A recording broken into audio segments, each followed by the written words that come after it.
অমর সোনার আমি বাংলার কবি, দেখি বাংলার ছবি, বাঁধি বাংলায় সুর।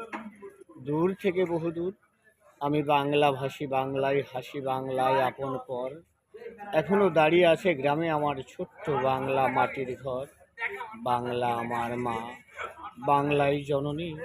অভাবী জনের দুঃখ দেখিলে চোখে জল গড়াই খানি। বাংলায় দেখি স্বপ্ন, বাংলায় করি রত্ন। কবির কাব্য লিখে খাতাই কখনো কখনো। আমি বাংলায় ভালোবাসি, বাংলায় কাছে আসি। অনেক সময় বাজাই রাখালের বাঁশি।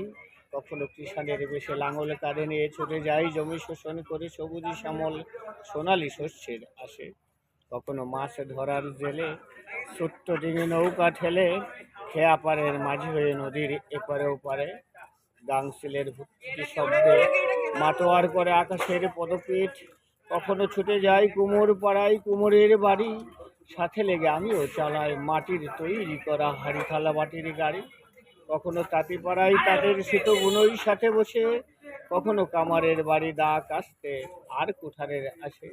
আমি কখনো গ্রামে, কখনো শহরে, কখনো বাংলার রাজপথে। কখনো কবি, কখনো গায়ক, কখনো নাট্য মঞ্চের নায়ক। আমি নয়তো দেশদ্রোহী, নজরুল চেতনায় বিদ্রোহী। সত্যের সন্ধানে অসত্যের অবসানে করি প্রতিজ্ঞা। বাংলা আমার মা, বাংলা আমার মা, বাংলা আমার মা।